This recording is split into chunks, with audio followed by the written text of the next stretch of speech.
सो आज आप लोगों की एक्सपायरी कैसी रही? I am sure you all have made good money.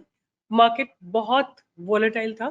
Volatile I would say कि कुछ समय तक नीचे जाता रहा और फिर एक सडन रिवर्सल आया है और ये बहुत प्रिडिक्टेबल रिवर्सल था। ये बात तो श्योर थी कि 43,500 के ऊपर बैंक निफ्टी की क्लोजिंग होगी। रीजन ये था कि 43,500 पे जो पुट राइटर्स थे दे वर नॉट पैनिकिंग। जब बैंक निफ्टी 43,400 को टच करने गई है तब भी 43,500 के पुट राइटर्स ने एग्जिट नहीं किया था। तो ये बात बहुत क्लियर थी कि put writers are very very stubborn. अब थोड़े छोटे टाइम फ्रेम पे भी देखते हैं कि बैंक निफ्टी में एग्जैक्टली क्या हुआ। 30 मिनट्स का चार्ट है आपके सामने। पहली कैंडल के ब्रेक होने के बाद एक ड्रॉप आया था करीब 43,500 से लेके 4300 पॉइंट्स का ड्रॉप आया था और ठीक 1:15 के बाद इसने सपोर्ट लिया है बैंक निफ्टी ने और उसके बाद अपनी ट्रेंड लाइन को ब्रेक किया है। एक सिंपल सा इंडिकेशन आप लगा सकते हैं कि अपनी ट्रेंड लाइन को ब्रेक किया है बैंक निफ्टी ने।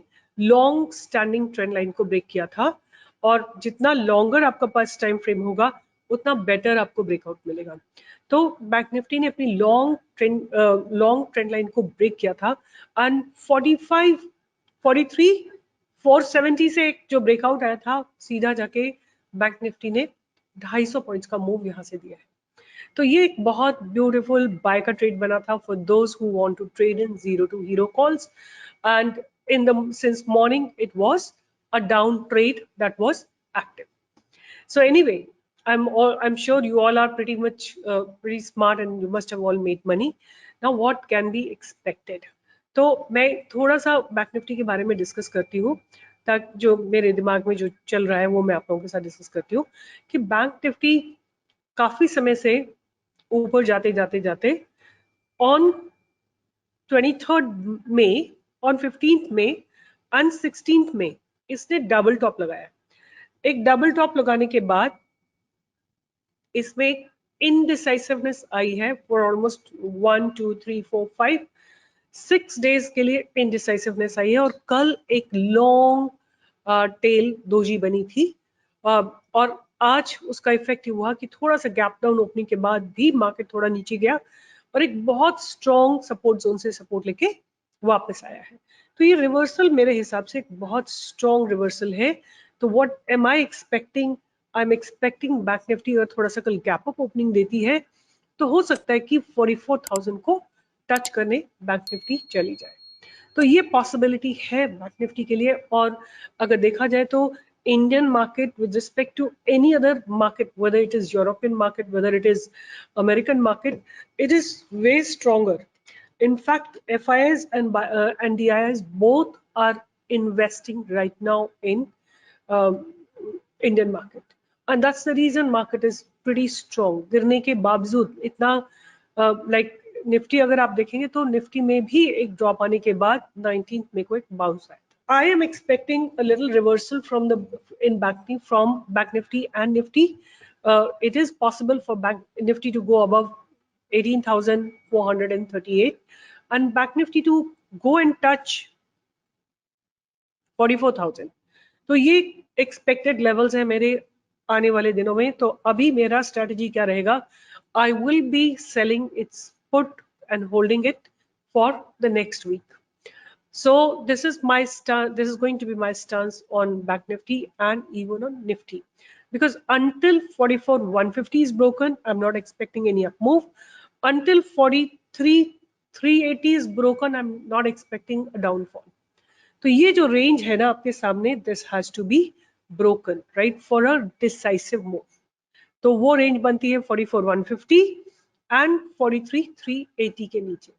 ये रेंज जब तक है कॉल बेचिए, पुट बेचिए और प्रीमियम खाइए. यही आप कर सकते हैं. ये बेस्ट तरीका है पैसा बनाने का स्टॉक मार्केट में कि कुछ मत करो, कॉल बेचो और पुट बेचो और आराम से जब तक ये जिस डायरेक्शन में ब्रेकआउट आता है, कि अगर सपोज ऊपर की तरफ ब्रेकआउट आता है, for example the breakout it breaks in the upward direction, keep shifting your put in the upward direction. If the breakdown comes in the downward direction, exit your put and keep shifting your calls in the downward direction. It's as simple as that. So but you have to wait for the range to give you a breakout. तो दोनों में अब हम बात करते हैं levels की। तो बैंक निफ्टी में बाय का लेवल है 43,340 के ऊपर, सेल का लेवल है 43,380 के नीचे। निफ्टी में अगर हम बात करें तो बाय का लेवल्स है, Nifty is looking more bullish. Nifty में लेवल है बाय का 18,340 के ऊपर for a target of 100 points, और सेल का टारगेट, सेल अगर हमको इनिशिएट करना है तो 18,250 के नीचे कर सकते हैं for a target of 18,200 and 18,150। ये टारगेट्स रहेंगे निफ्टी के। बट अभी आज जो रिवर्सल आया है उससे मुझे यही लग रहा है कि निफ्टी और बैंक निफ्टी दोनों हाईली बुलिश है। अब बात करते हैं कि मेरे रडार पे 4-5 स्टॉक्स हैं। अब मैं आपको जब स्टॉक्स दे रही हूँ, आज मई की एक्सपायरी हुई है, तो आपको जो मैं स्टॉक दूंगी आपको कम से कम 2-2.5 महीने अपने पास रखने हैं। 2 महीने मिनिमम आपको टाइम फ्रेम लेके चलना है। तो पहला स्टॉक जो मेरे रडार पे है वो है इन्फी। इन्फी में बहुत अच्छे खासे बिल्डअप्स होने लग रहे हैं और काफी समय से बिल्डअप्स हो रहे हैं। This is Infy and Infy has given a earnings के आसपास बहुत बड़ा एक ड्रॉप आया था, बट अगर आप नोटिस करेंगे तो इन्फी ने डबल बॉटम लगा के एक ब्रेकआउट दिया है, और above this value which is 1320, I'm expecting a move till about 1340, 1380, 1400 and 1440 and even 1500 targets can be expected. So Infi is one stock that is on my radar. The next stock that I have on my radar is Mahindra and Mahindra. This is another stock that is on my radar, and the simple सा reason ये है कि आज इसने price reversal लिया है from the lower levels. मतलब एक बाइंग, आप इसको छोटे टाइम फ्रेम पे देखेंगे तो आपको एकदम क्लियर मिल जाएगा, दिख जाएगा।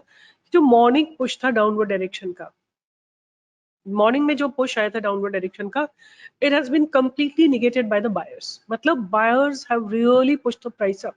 सो this is a very very strong indication that the stock is ready for a movement in the upper direction. So this is Mahindra and Mahindra और M&M। एक और स्टॉक है मेरे रडार पे जो कि आईटी सेक्टर का ही है, and the stock name is Tech Mahindra. Tech Mahindra is also similar trade as I told you about Mahindra and Mahindra.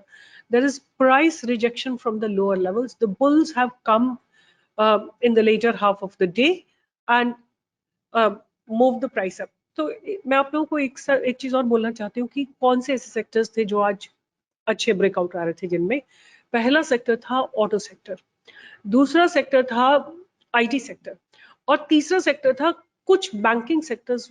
Stocks were doing very good like IDFC first bank, AU finance bank and Kotak bank ने भी एक recovery दी थी। सो बहुत सारे banking sector के stocks ने भी एक अच्छी मूवमेंट दी है। तो what I want to tell you here is कि जो ये रिकवरी आई है निफ्टी और बैंक निफ्टी में, जाते जाते जाते नीचे जाते जाते, ये स्टॉक्स के मूवमेंट के चलते आई है। It's not a manipulation of index, it is actually it has come because the buying has been initiated in the stocks. तो ये बहुत सॉलिड रिकवरी है मेरे हिसाब से, and we can definitely expect some kind of up move in next few days. एक और stock जो मुझे बहुत अच्छा लग रहा है और इसको भी आप 2-2.5 महीने के लिए अपने रडार पे रख सकते हैं, स्टॉक का नाम है कैनरा बैंक।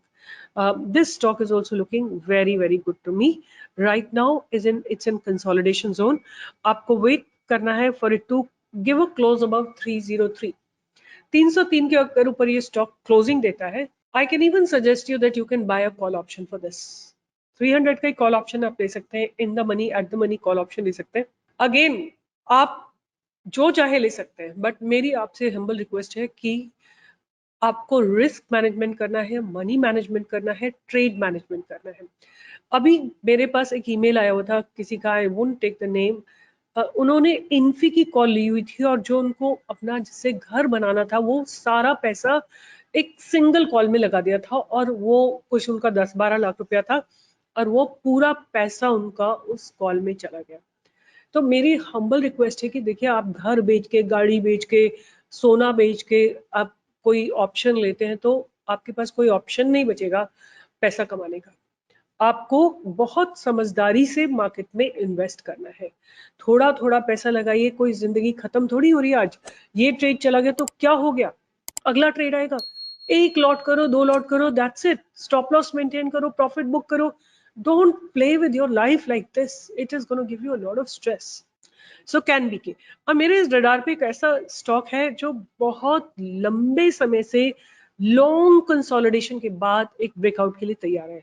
ये स्टॉक जो है आप अपने रडार पे जरूर रखिए, मुझे बहुत अच्छा लग रहा है और मुझे लगता है कि ये स्टॉक अब ऊपर चलने के लिए तैयार है।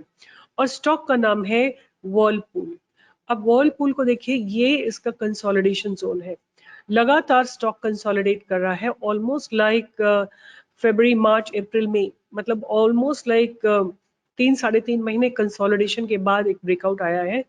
ब्रेकआउट इसने दे दिया था 22 मई को, और अब उस ब्रेकआउट को इसने वैलिडेट किया है, रिटेस्ट करने गया और वैलिडेट किया। आज फिर से वॉल्यूम्स आए हैं, तो stock looks very good.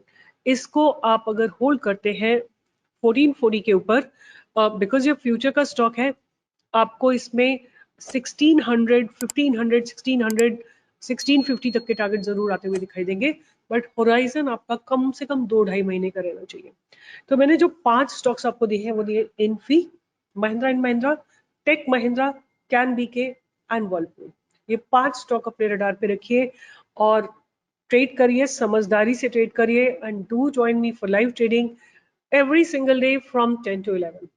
Me and my team will give you the best trade so that you can go back home making some money. Bye bye. Take care. See you in the next video.